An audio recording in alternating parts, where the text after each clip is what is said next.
Charles questioned his church beliefs. Then, disaster struck his business. Could anything restore his faith? Join me as we follow Charles' incredible story.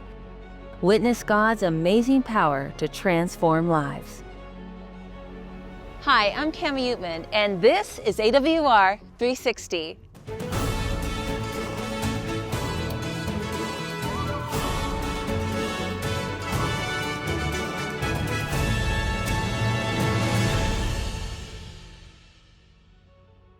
Uganda is home to over 50 million people.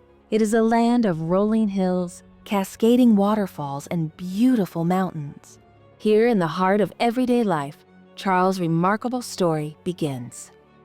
Deeply rooted in the Catholic faith, Charles became a trained catechist. He served faithfully. However, he started to realize that his Catholic beliefs did not align with what he knew to be Bible truth.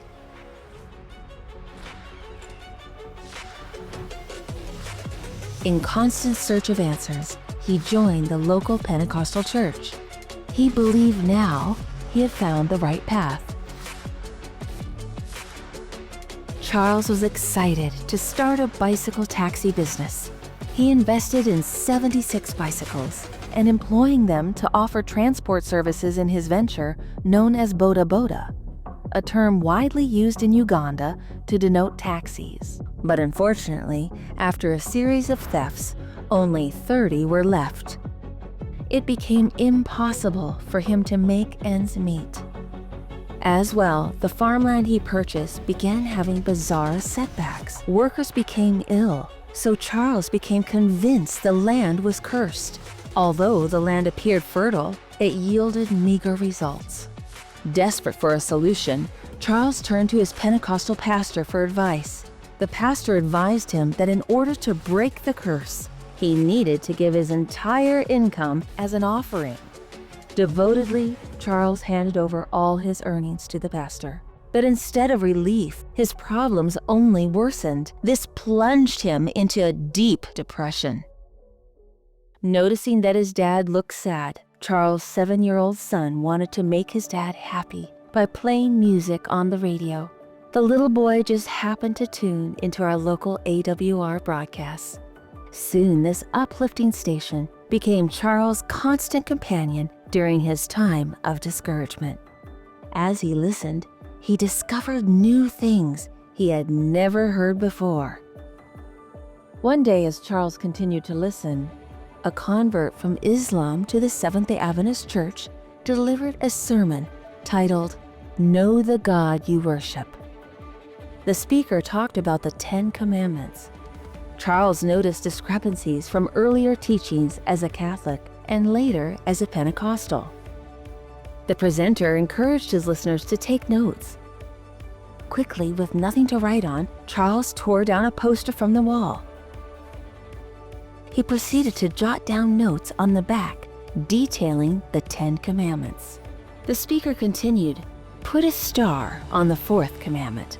If you neglect the 4th commandment, you are worshiping a false god."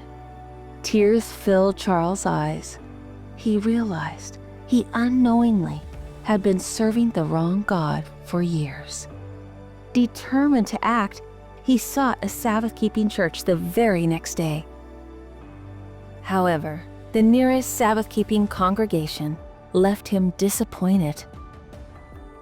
Unbelievably, the pastor taught that people should never pay tithe. Charles already was convicted that a church could not ignore any of God's instructions. Just one detour from the word, such as paying tithe, indicated to him this could not be the right church. Charles longed to be a part of a church that practiced everything he read in the Bible. He decided to visit the local AWR radio station, which guided him to an authentic Seventh-day Adventist congregation. He was soon baptized, finding profound peace and a sense of belonging within his new family in Christ. As a result, he devoted himself to studying the Bible. He deeply examined Daniel and Revelation, then translated Daniel 11 into the local dialect. Walking confidently with his Bible and study materials in his bag, Charles is always ready to share the truth with anyone looking for answers. Today, Charles serves as a phone-in evangelist for AWR Radio, guiding callers and answering their questions. Through his partnership with Jesus, over 400 people have chosen baptism. Nearly all his children have joined him in the Seventh-day Adventist faith. He believes that without Adventist World Radio, he would be a lost soul. Isaiah 55:11 reminds us, "So is my word that goes out from my mouth. It will not return to me empty, but will accomplish what I desire and achieve the purpose for which I sent it." Every day, people around the world, like Charles, discover truth in ways they could never imagine through the ministry of AWR. By partnering with us, your support not only helps bring truth to the world, but, in turn, inspires many to share their newfound faith and the three angels' messages. Join AWR in continuing the Great Commission to go and make disciples of all nations. From broadcast to baptism, this is AWR 360.